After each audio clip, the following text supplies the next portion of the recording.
friends, welcome to Thoughts from Bed from the Floor again. This time my bed is covered in clean laundry, so there's no room up there for me.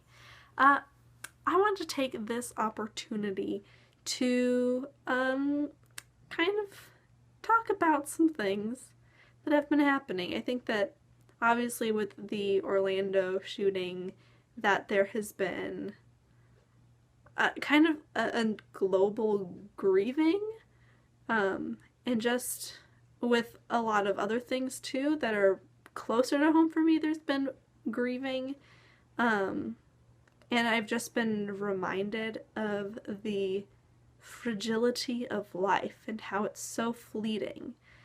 And as I've been thinking about all of this and kind of reflecting on what that means for me personally, I feel like I've come to this point of almost acceptance of the fact that I could live until I'm 104 like my great grandma did, or I could live, until tonight.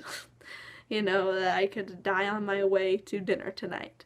And that death is never a fair thing, but that it would be an okay thing to happen. And I think that where that's really kind of come to land for me is really reflecting on what the point of life is and why we're alive. And I think for me, I've kind of come to this place where I could spend years and years chasing after success, and I could give millions of dollars to charity, and I could have millions and millions of subscribers, and I could be the greatest thing that ever existed, and everyone could know me. But that at the end of my life, I was known for all those things, but wasn't known for love, then my life was nothing. But if my life and the purpose of my life is to love, to be loved and to give love, and not just romantically. I'm talking about like true commitment to making loving choices for all people, then that is a life that is fulfilled, whether it's a life that goes until I'm 104 or a life that goes until tonight. For me, I think that's the only way to have a life that is fulfilled, is to have a life committed to love. That is my hope for everyone, is that they would be able to experience the deepest and truest of love, and not necessarily romantically what I'm talking about, but what real love means in terms of sacrifice and patience and kindness. And it's the unconditional aspect of love that everyone would get to experience, what unconditional love is, and then get to commit their lives to trying to love others unconditionally, and then loving yourself when you mess up, because that's going to happen.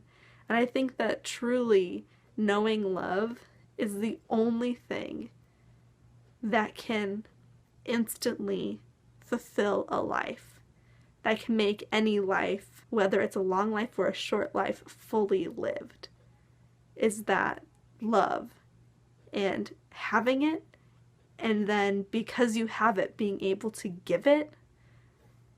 I think that's the most powerful and most important thing in life. And no matter when that time comes, that we can know that our lives were completely and totally fulfilling and satisfying, and that our lives at the end, whether it's sooner or later, were blessings and gave hope and love and kindness and support to those that were around us.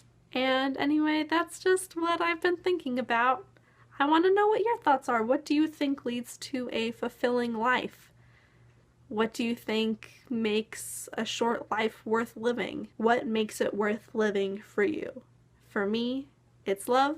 For you, maybe it's something different, but I would love to know what that something different is, or if it's the same thing, why? Why do you believe it?